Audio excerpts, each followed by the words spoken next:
passage was undertaken at night or on rarely used shipping routes. But it was impossible to avoid the narrow straits where the enemy had positioned observation posts. As the crate neared Singapore, it encountered increasing Japanese sea and air patrols. The boat was buzzed by enemy aircraft, but it remained unnoticed.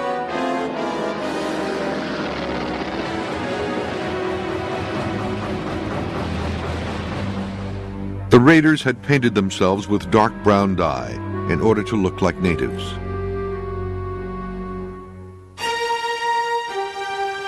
Despite the smooth journey, Lion decided to change his plans and take the crate to Borneo. So he had to find a secure hiding place further away from Singapore than originally intended. The attack team loaded their canoes with limpet mines and a month's worth of supplies.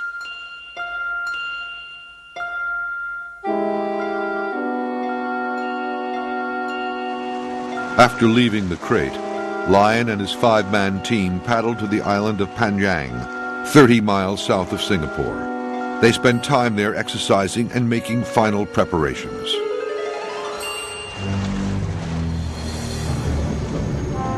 At one point, their hideout was almost discovered by a passing Japanese patrol boat. On September 23rd, the 3 heavily laden canoes set off for Dongus Island, their final attack base, about 8 miles from Singapore. With its 2-man crew, each black-painted canoe carried almost 1/3 of a ton of supplies, including food, water, survival equipment, personal weapons, and 10 limpet mines with 2 magnetic holdfasts and the essential collapsible emplacing rod.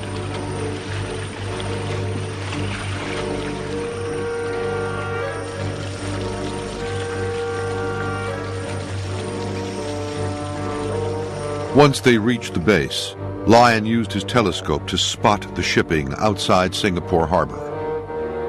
There were plenty of ships to choose from, and lights blazed throughout the night.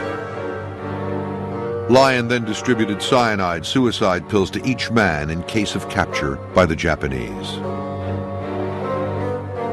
Because the tides were against them, the raiders paddled to the island of Subar for their intended attack. Finally, on the night of September 26th, the canoe set off for the harbor of Singapore.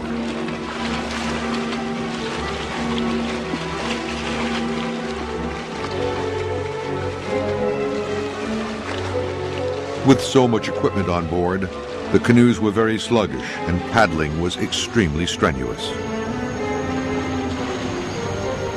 Canoe 1 with Major Lion and able seaman Houston, and Canoe 3 with Lieutenant Page and able seaman Jones headed for their targets in Examination Anchorage and Buchan Wharf. Meanwhile, Canoe 2 with Lieutenant Davidson and able seaman Falls set off for Keppel Harbor and Singapore Roads.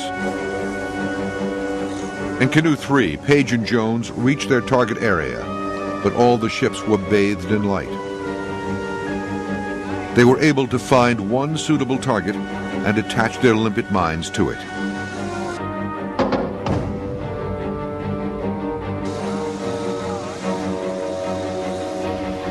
Lion and Houston approached Examination Anchorage to find much of the shipping in darkness.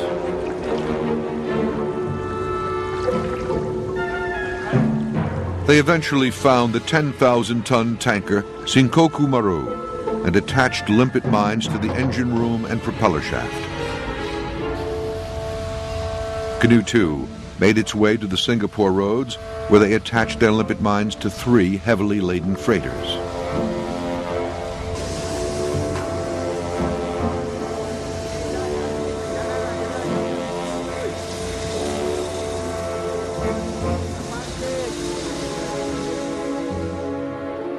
While Davidson and Canoe 2 set off for the rendezvous point with the crate, the other raiders returned to Dongus Island.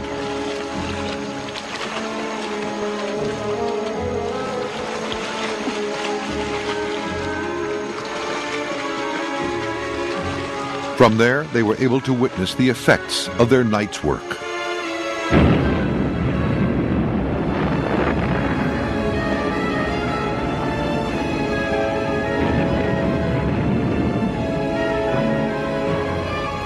Operation Jaywick was a success.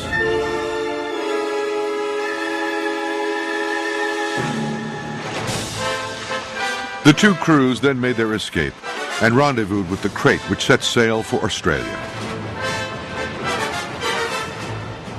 All was well until October 10th, when a Japanese destroyer approached the crate. The raiders primed their remaining explosives in case the Japanese attempted to board.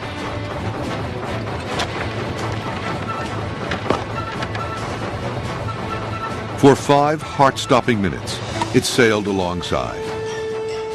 Eventually, the destroyer veered away without challenge. After 4,000 miles and 72 days sailing through enemy waters, the crate arrived home on October 16th. Operation Jaywick was a complete success. Almost 40,000 tons of enemy shipping were destroyed.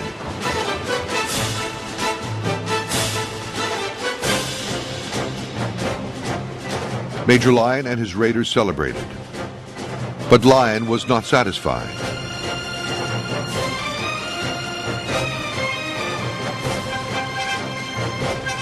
He was determined to continue his war against the Japanese and immediately began planning another raid on Singapore.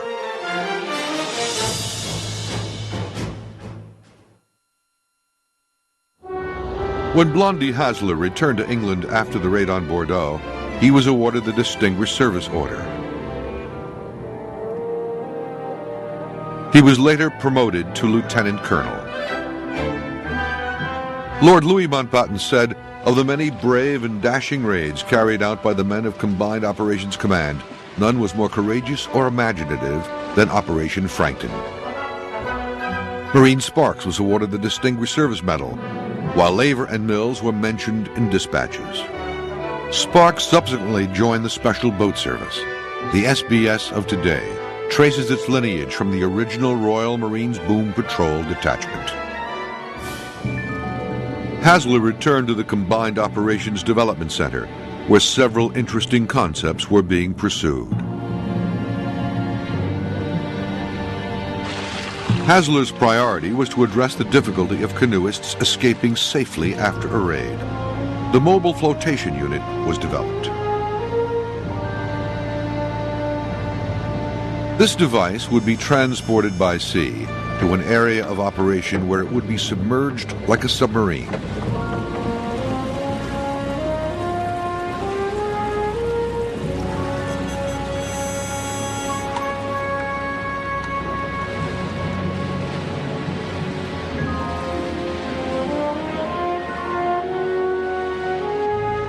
At night, the unit would surface, and the raiders disembark in their canoes. Then they would attack enemy targets, either in a harbor or on land. After the attack, the raiders would return to their submersible home. An even more revolutionary project involved the delivery of an assault boat by parachute to the target area. Once in the water, the assault boat would be the base for raiders and canoes.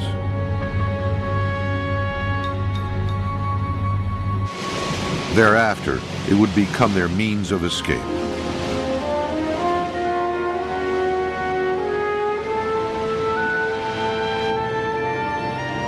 This concept was first planned for use against a German seaplane base on a lake south of Bordeaux in France. However, before the raid could take place, the Heinkel HE-115 seaplanes were redeployed. Flying boats were also used by the Allies to transport raiders and their canoes far behind enemy lines.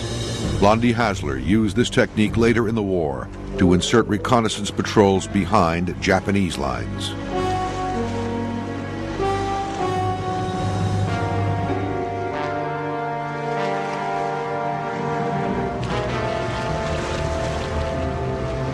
Hasler also became